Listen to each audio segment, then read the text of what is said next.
Got it. All right. So here's one of the things I would tell you guys is that if you're new to KVCORE or if you're new to EXP and you're going to start using KVCORE needs to become or your CRM, even if you, let's say you don't use KVCORE, but KVCORE needs to become your cash register, right? So let's say, for example, if you own a McDonald's store, everything would have to go through the cash register, right? You can't just go ahead and give burgers and sell it on the side. You got to use the cash register. So same thing with KVCORE. The first thing you have to really decide is how are you going to get leads? And your sphere of influence is a great way to start. However, that may take time to generate a lead. I know Ralph mentioned that it could have taken, what was it, 6 months, right? From the listing, or how long was it that you got that listing and then got it sold? 6 months ago.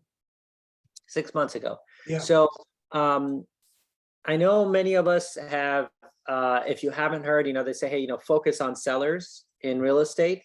And I agree with that to a certain extent. If you want to generate revenue fast for your business, I think the easiest and most effective way is to work with buyers. And here's the reason why.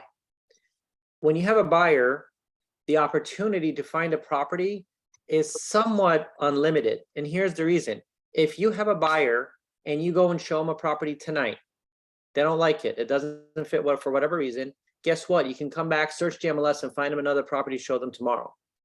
But if I take a listing and we list it, we market it properly, take photos, everything, now I'm kind of waiting on the market to hopefully find a buyer, right?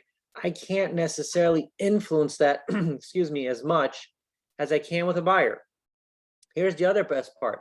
If you have a buyer, you can potentially show them new construction as well. So you have a slew of builders that are building properties that you can take them to see. You have for sale by owners that you could take your buyers to see.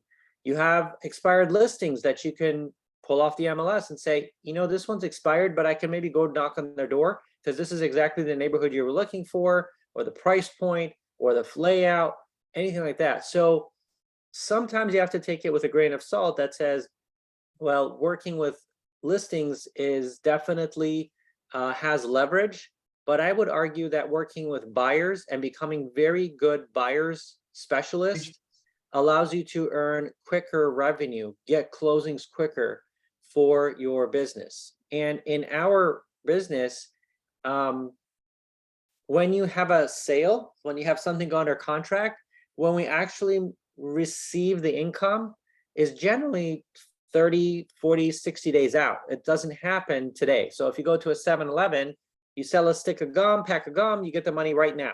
You get the revenue right now. In our business, it's more of a longer sales cycle, right? In order to collapse that sales cycle, work with buyers.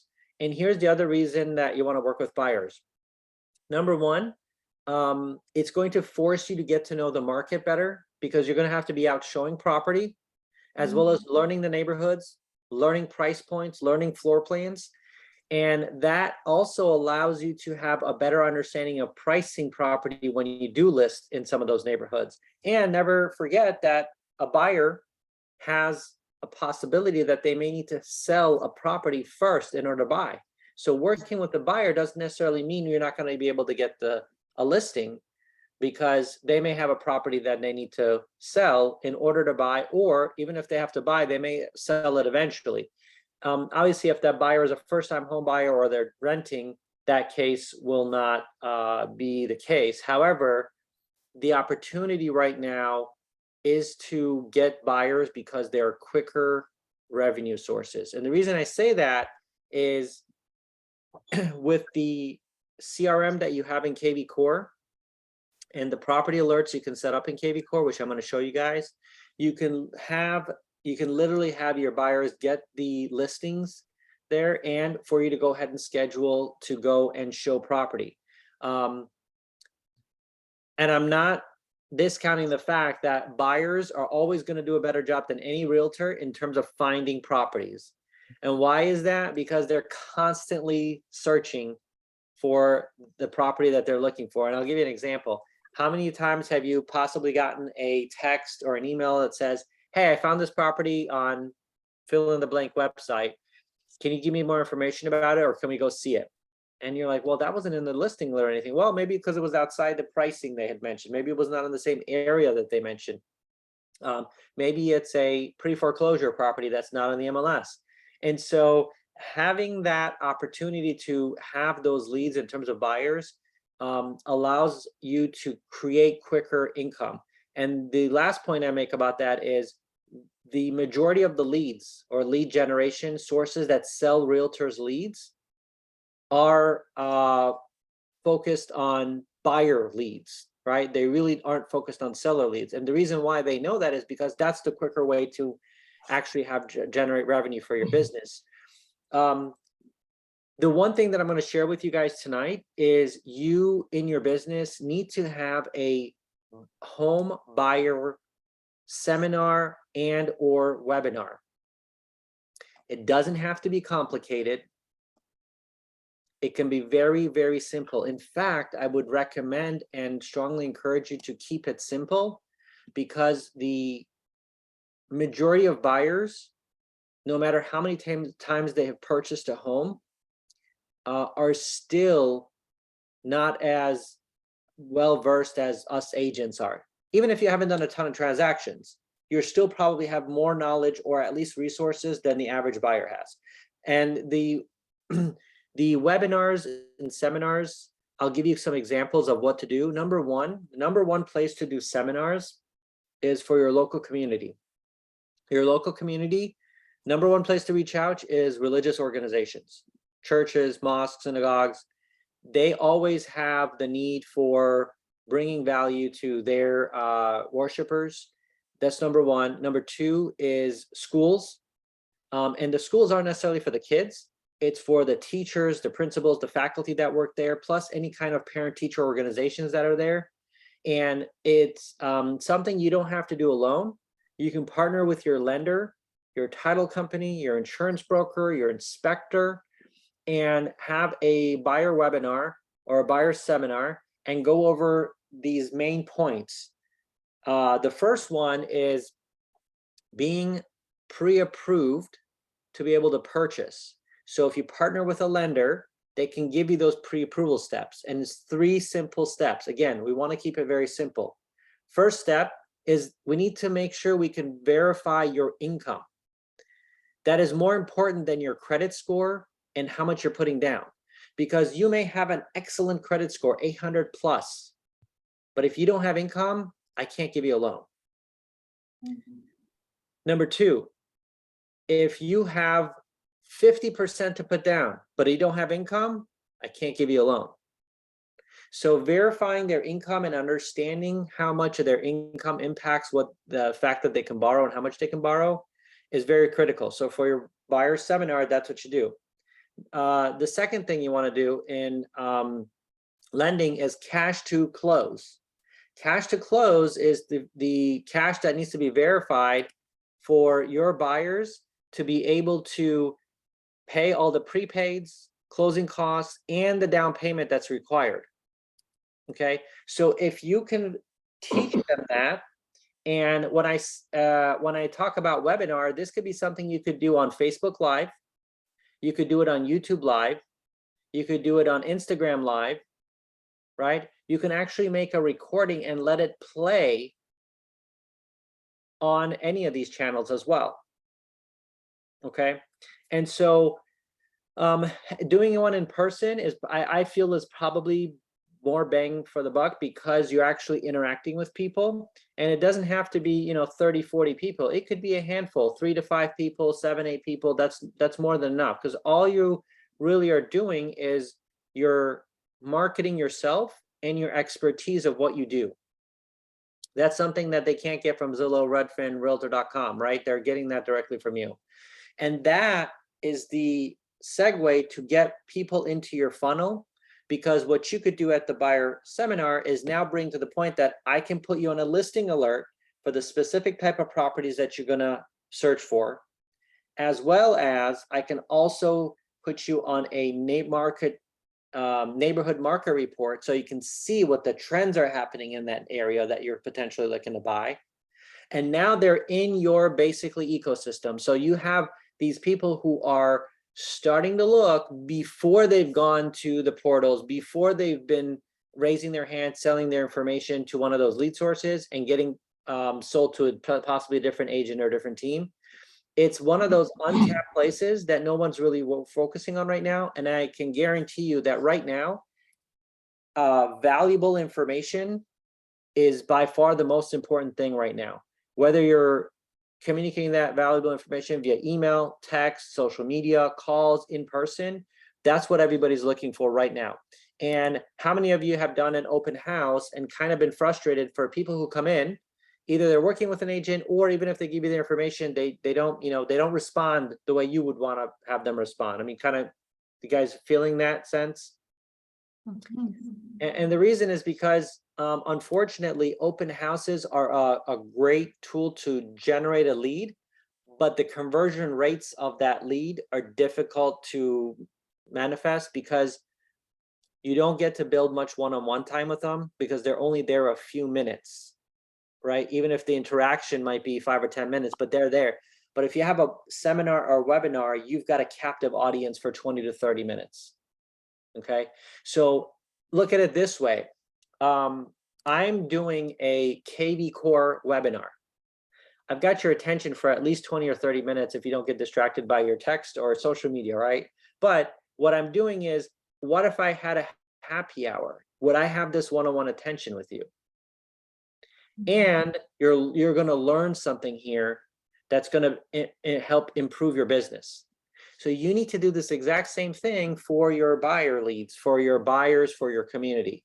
And it's the best place to start. The reason I would say community is because you know what's going on in town, you know what's happening, you know special events that are happening. Right now, the month of December is the most important month for you to promote events and special things going on. There's a lot of Toys for Tots drives going on right now. There is Christmas parades, holiday parades going on. There are parties.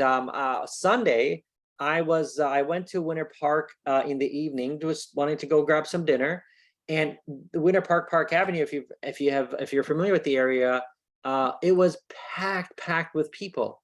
I didn't know, but the Orlando Symphonic Orchestra was playing their holiday musical there, and it was a free event. There was probably, I want to say, maybe 1,500 people there watching. And I got to enjoy that, but I didn't know that. And I'm like, oh, you know what I need to do? I need to make sure I need to reach out to the cities we do business in and find out what events are happening, because I can promote those events. And for your center of influence, your sphere, your buyer database, your buyer leads, open houses. In fact, if you have an open house this weekend, the city or the town that you're in, Google their events, print out those events on a sheet and have that at your open house with your information on it to give away to people, right? Because it's a way for you to take your information without having it to be salesy or real estate related. And then at your buyer open house, you need to put when your next buyer webinar is.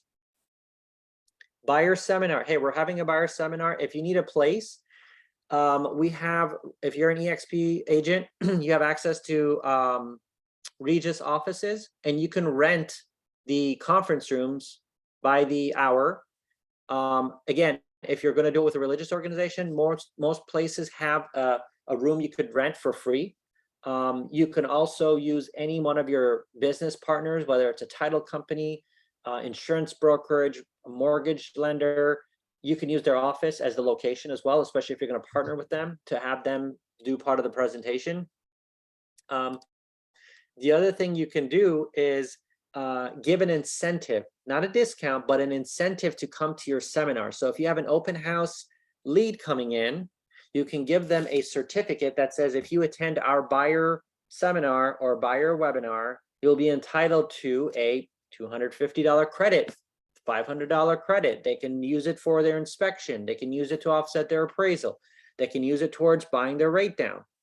Doesn't say anything of who pays for that, other than you can negotiate it with the seller if they have an offer, right? And that's paid at closing, which means there's no money coming out of your pocket until there is revenue for your business. Does that kind of make sense? Yeah. And the reason I'm saying this is because KVCORE only works if you can give it fuel, give it leads. And the number one thing we need to do is we're relying on KVCORE to give us leads, but it's actually the other way around. We have to give KVCORE the leads. KVCORE then goes ahead and nurtures those leads, and basically like an engine of a car, we give it the fuel, the engine actually turns the fuel into power. So that's one of the things that I wanted to talk about here was how do we get more buyer leads to get us quicker revenue, and then focus on seller listings as well as getting seller listing leads from those buyers who are going to buy but may need to have a house to sell as well. And here's the beauty of that. When you have a buyer who has a house to sell, not only are you able to do one transaction on the purchase, but you potentially have another transaction on the listing. And if you can find a buyer for that, you can get both sides of the commissions on that as well, because you control the listing, right? So that opportunity there may not happen all the time, but that's what you're always trying to focus on and get, is that triple play opportunity. And the way to do that right now, in my opinion, is to have a buyer seminar or a buyer webinar. You partner and you basically talk about how to get financing, what happens in the stages of the once your offer is accepted. I'm surprised even to this day that still people are like, okay, so if they accept our offer, what happens? So you can create a bullet point, very simple.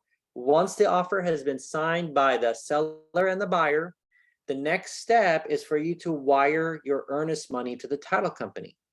Once that's happened, then you're going to go ahead and schedule your inspection. Here's what's going to happen during the inspection. Here's how long it'll take. Here's what the inspector will inspect. Then you have your inspector talk for 5 minutes. What are the 5 mistakes to avoid or look out for in an inspection report? All right.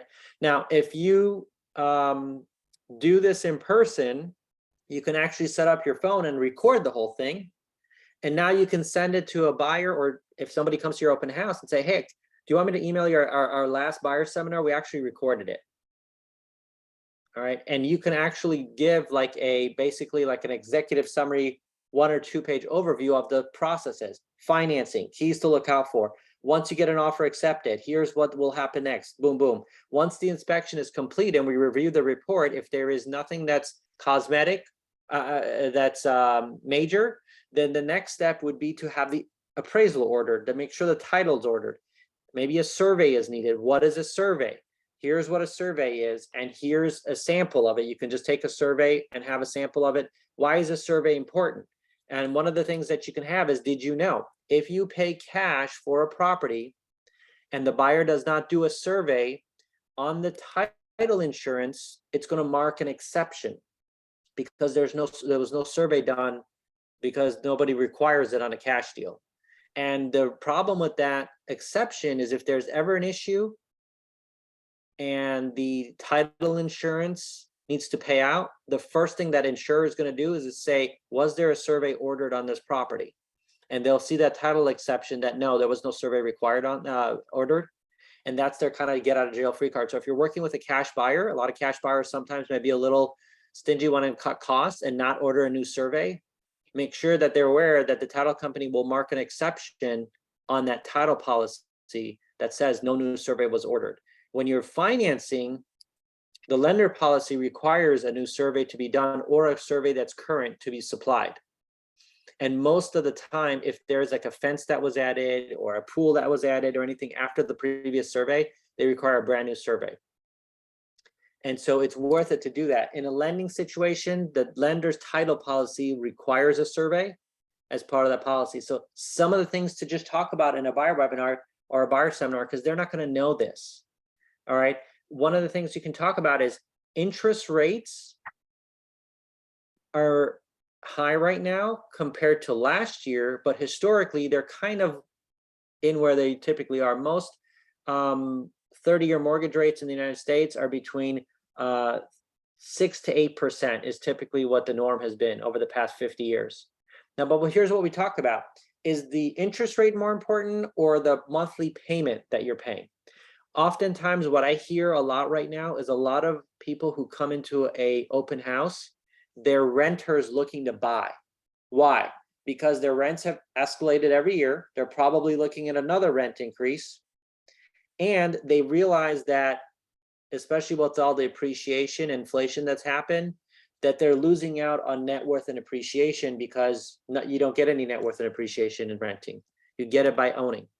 And the other thing that's happening is, as rents go up, the per square foot price of your rent goes much higher, because typically rental property, especially apartments, are smaller than a single family home or a townhome.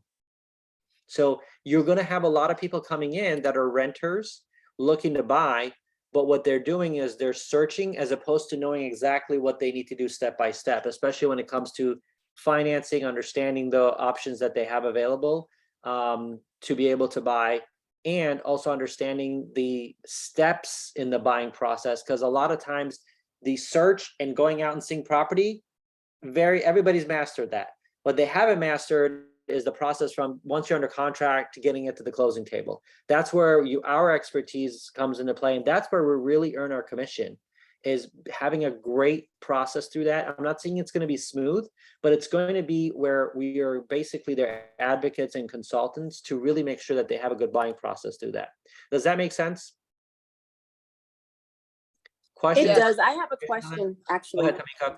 So your idea about the buyer seminar and the webinar is great. However, my question is different from like something that's in person. If it's a webinar or seminar, how are you actually getting their information? Are you putting this like on Eventbrite so you get their email? How are you actually obtaining their information as they log in to watch you so that you can enter them into your KVCORE as a lead or follow up with them? Great question. So what would be some ways that you would do it? I just want to put that question out there first before I answer it. Well, I know Eventbrite, you have to at least do your name and email. You don't have to give your address. But outside of that, I'm not sure, because I know YouTube, once you post the video, you can see how many views it has, but you don't necessarily know who is viewing it. And I've never set up a Zoom call myself. I participated, but I know also with that, it's really your email. And then maybe your first name and last name. So I'm not really sure how you'd go about getting that. Anybody have any ideas they would share, and how would you get the information of people who would want to be watching that?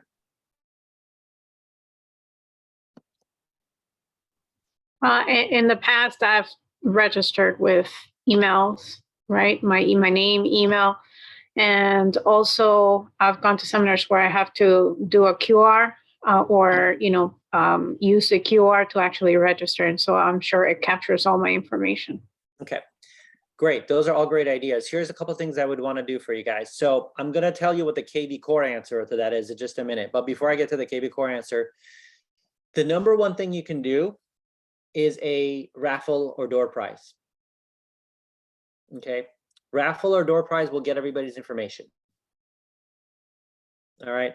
So what can be suggestions for a raffle or door prize? Gift cards are a great one. They don't have to be expensive, 10 bucks. And typically the two best gift cards are going to be food and fuel. So, Racetrack, Wawa, Publix, Starbucks, those are great. Doesn't have to come from you. It could come from one of your lender partners, from one of your title partners that's sponsoring the event as well. You can use Eventbrite for that, but that would mean that they would have to register in advance, and you'd probably have to promote it, which is not a problem either.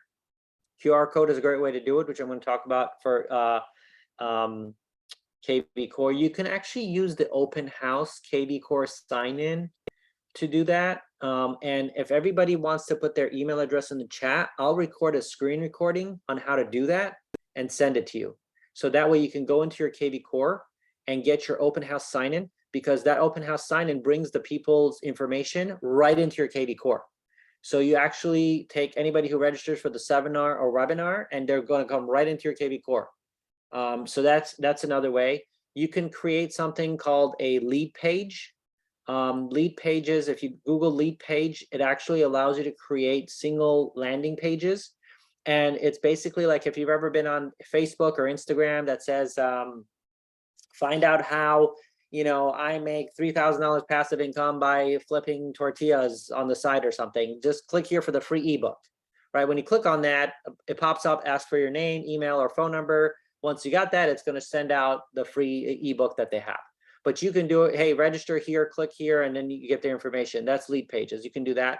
You can also do kind of a more of a basic way, which is Google Forms, and create a form that way. That's free, doesn't cost anything. Just Google Forms. It's very simple, and it actually allows you to set up a page with a URL, and you could actually just send them that link, and it'll be name, address, phone number, or email, whatever you want to use, and that information actually populates into a Google spreadsheet. So you have that. The other way you can actually do it too is you can do what Max does at his mega open houses, is you can have that feedback sheet, right? So you can create a little sign up feedback sheet, get their information for the raffle as well.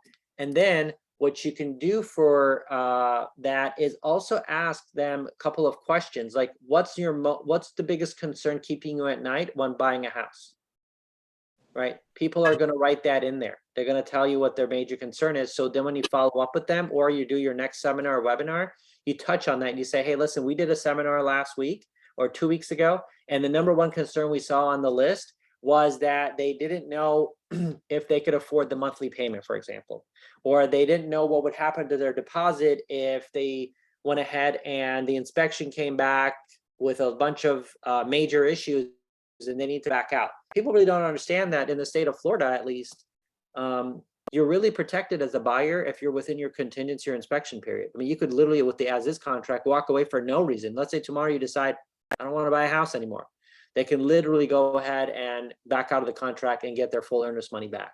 Sellers don't like it, but they don't have a choice, because the way the Florida Bar, as well as the Florida Realtors Association, has set it up is they want to have people to not worry about making an offer and losing their earnest money, and also to make it a fluid market, so people actually go out and make offers as opposed to being afraid to make an offer because they might lose their earnest money. Does that make sense? Those are some ideas of how to do it. You can have it just a simple sign-in sheet. That's fine too. But the most effective way I've found in anything is to have a raffle, right? Sign up, sign in, you'll be entered into the raffle. The raffle could be, again, gift card. You could do a bottle of wine, something like that. Gift cards always work well because everybody can use them. Let's say somebody doesn't drink wine or anything like that. Raffle is probably one of the best ideas to use on there. If you're doing an online webinar like YouTube, that's going to be a little bit harder because platforms like Instagram, YouTube, or Facebook, where they're actually joining in, but they're not actually needing to register, you can't capture that. One of the easiest way to do is to say, if anybody wants a recording of it, get their email address. If they want to have your basically one-page mistakes to avoid when buying a house bullet point sheet, have that sent out to them so that you can get that information. So you have all these ways that you can capture the information. KVCORE's open house app, where it actually automatically just funnels it right into your KVCORE CRM. By far, I think it's the easiest one, only because now the data is in there. You can go in there and potentially send a thank you email and then follow it up with property alerts. Is there a neighborhood that you're looking for, anything like that, to start engaging that? And in fact, in your seminar, you should talk about property alerts and talk about setting up the market neighborhood report that we've talked about in other past EXP events that we've done on Tuesday. Any other questions on that? Thank you. Oh, you're welcome. Clarity on, okay. So here's one of the things I wanted to do. I wanted to share my screen real quick and see if I can get into KVCORE. If you guys can see the screen, just give me a wave. Just make sure. Okay, perfect. Everybody can see it on here. All right. So when you go into your KVCORE here, one of the things that we've always talked about is making sure that you have a chance to have any leads that are in here, be able to go ahead and put them on a marker report. So this is one here that I've already set up, but this is something that's very important, especially when you're looking at buyers, because they may not have a specific property in mind yet, but they might have an area or city that they're moving to or want to move to. So adding a marker report here is very important, because this marker report will actually send out on a whether it's a 7, 14, 21, or 28-day basis, the neighborhood marker report of what's going on in terms of pricing, as well as some of the homes that are available in that area. I want to show you an example of this that was sent out. You can see in your activity stream here, This will send out December 3rd, so it's Saturday, 11:20 a.m. Here, I'm going to click on the report, and I can actually see what my buyer lead had received in this market report. So here's the market report that they received, and this is what this leads right into your KVCORE CRM website. If you take a look here, this is for Palm Coast. It tells you the number of homes that was for sale in the last 30 days. Notice that it's almost a third less than what it was.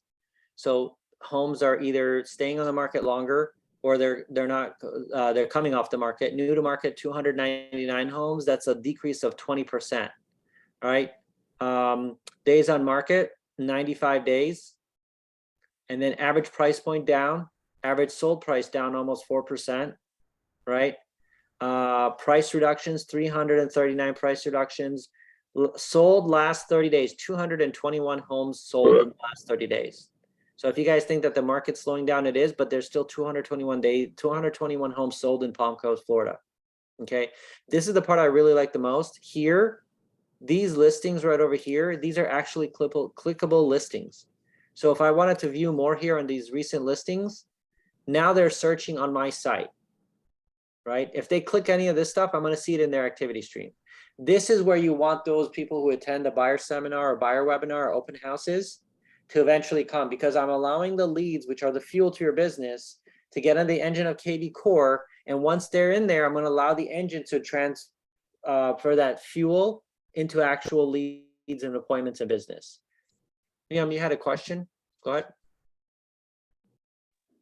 Yes. So when they click on the listing, this was my question. On the right side, they can see the listing agent who lists this property. So if they don't know you personally, they can just call the number for the listing agent, right? So this number here, actually not here. Here is your information, but when you check the dashboard and you can see the property which they check. So if you press the property in KVCORE, you can see the listing agent, or they can see just your information. They should only be able to see my information, but it does list the phone number of the brokerage. But here's the thing. I'm going to go right back right now into my platform here. I'm going to refresh this really quick. Let's take a look here and see if this is going to show. You see this right here? Yes. I have automation set up. It sent a text message. Now John's probably going to reply back to me and said, hey, I didn't check this property because I did it on his behalf. But this is a text message that I just sent to him. Hi, John, it looks like you favorited 20 Portomar, Palm Coast, Florida on my site. Would you like more information about it? Got my information right there. It did that without me doing anything. Remember how I'm talking about the engine's going to convert that fuel for you?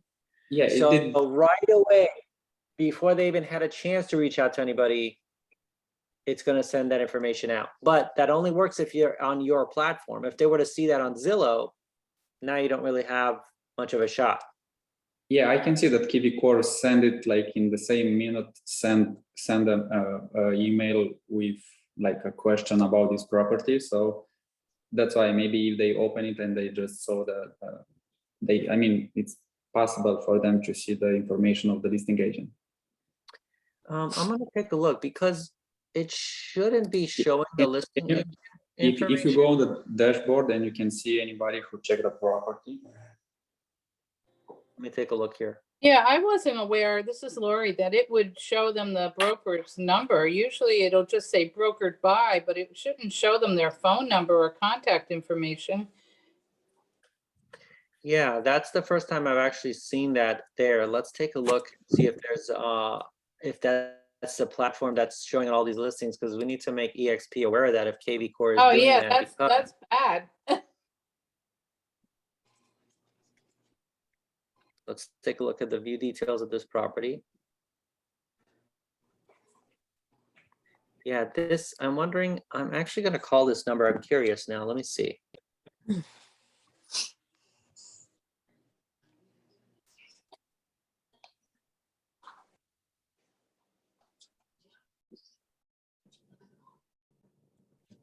Let's see what they say. Thank you for calling Coldwell Banker Realty. You have reached us after business hours.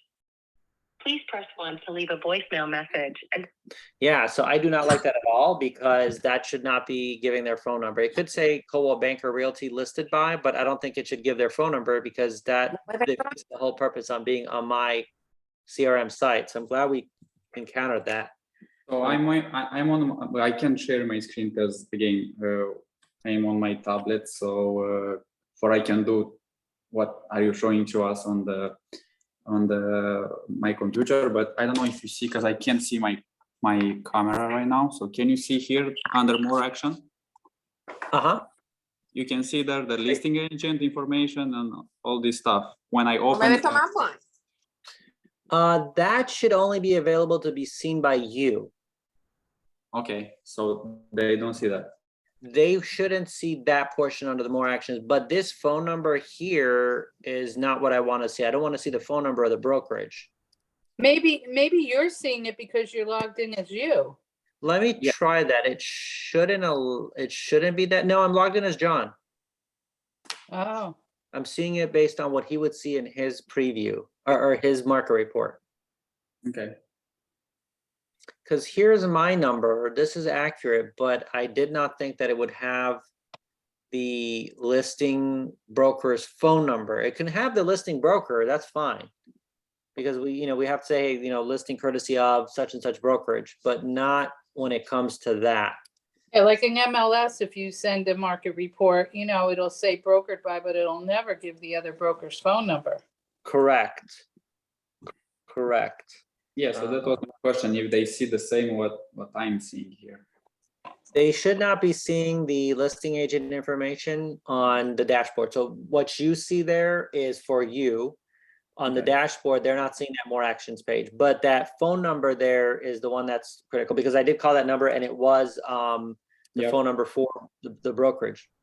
So that's something I'm gonna reach out to EXP in the world tomorrow and let them know that on KVCORE, when it's our CRM, our IDX page, it's showing the phone number for the brokerage of the listing.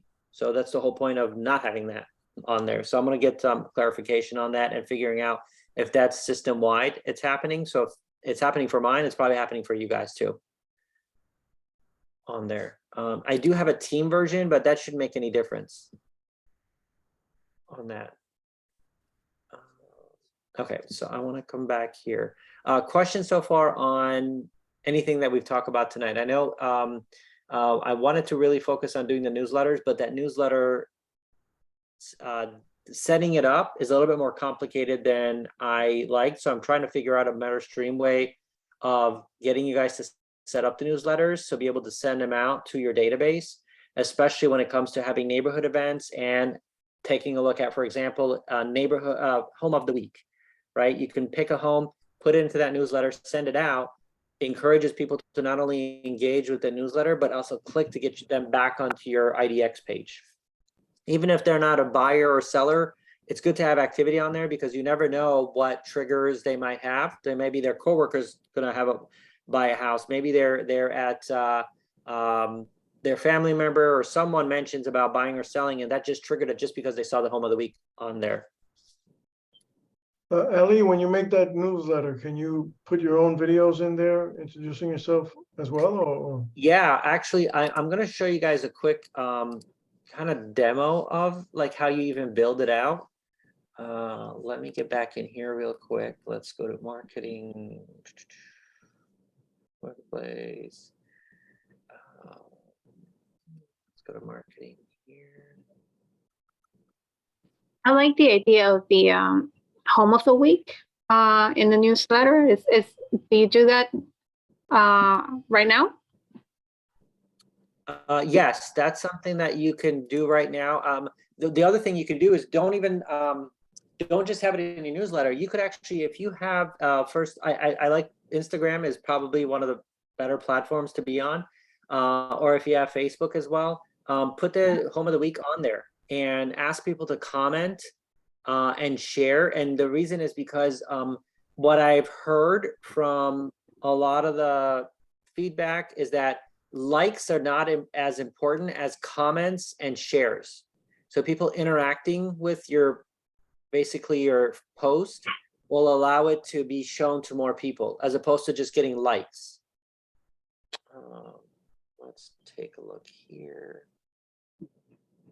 So for the home of the week, where are you getting it? Are you just getting a local home that recently sold in the neighborhood they're interested in, or a fellow EXP agent? Or if you don't have a home that you recently sold, where are you getting the home of the week from? So checking your MLS hot sheet in the morning, if you have your MLS hot sheet or new listed homes, it takes, just a few minutes to log in, click on it, see what new listings came out. And if it's really nice one, if there's something unique about it, it's got a great backyard, the inside looks amazing, or the curb appeal is great on it, you can do that. You can also reach out to new home construction. A lot of times they'll have, obviously they dress up their models, they make them look really nice. So you can use the home of the week and use that model. The other thing you could do is if you have, if there's this particular neighborhood that somebody's interested in, if you do want to find and see what the listings are in that, you can just set yourself up for a property alert for that neighborhood or that area or that zip code, and you'll be able to see. And the home of the week doesn't necessarily have to be something fancy or high priced. It could be something that you're saying, hey, this home would be a great starter home or an investment property, or maybe if it's in an area where you can do short-term rental like Airbnb or VRBO, that could be a potential, because you never know people who might not be looking to buy or sell their home, but they might be wanting to buy a second home or a vacation home or investment property. So put that on there. And one of the things that I'm kind of brainstorming, but we haven't really done, is the ugly home of the week. And the ugly home of the week could be something you find on like just a random Google search. And it doesn't have to be an active listing, right? It could be something that's just torn down or just the ugly colors or outdated. And I feel like that will probably get a lot more attention than the actual nice home of the week, because people love to kind of like comment and kind of be that. The other thing you can also do is you say, if you were to remodel this house, what would you do? What colors would you use? Try to get those comments and put it in the comments to get those comments up and get engagement up. Now, here's the one thing I would caution you. It probably is not going to get you immediate business. So this would be an activity that will tell you is not going to be your core lead generation activity. It's more of allowing you to create more marketing and exposure activity. Okay, let me do this real quick before let me get in here so you can see, to answer Tony's question on here.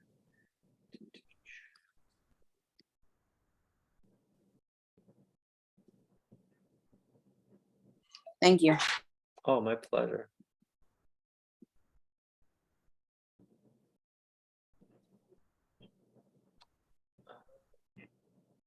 Tony, hold on 1 second. I will show you this here.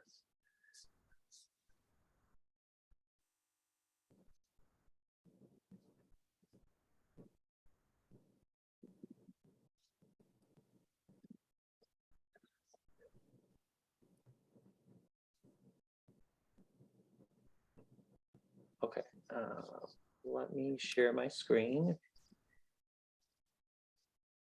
And then just give me a thumbs up if you guys can see the screen. Perfect. Thank you, Elsa. Okay, so here is what you could create as a template for a newsletter. And you have all these items available to add. So you can add a video block here. So you could drop a video in here. You could add social in here. You can drop all that in there. And then you could add buttons. You can add content. You can add a core video through KVCORE, which is basically BombBomb video recording. And then you can actually preview it before you send it out. And you can also send it based on, any kind of filters you've saved. For example, if you've saved somebody who's an open house lead, or if you've got somebody who's a first-time home buyer, you can actually filter those out on the KVCORE CRM side. You can also send it to people who have a specific status: sphere, prospect, new lead, active lead, contract closed. So you can make a specific newsletter for them. But one of the things I want to do for the newsletter is to make it one where you're sending it out weekly, right? So the weekly newsletter is going to have a lot of things that are just templated, and you might just upload the video and just change the wording a little bit in there. And that's the one thing I've been trying to struggle to get a template that would work for every week. So that's what I want to perfect before I share it with you guys. So we can have one where you just make it, and then all you're doing every week is just uploading a new video or just changing some of the content. But everything else that it's pulling in is automatically done. So it only takes you maybe 5 or 10 minutes to get it, and then boom, it's gone out for that week as well.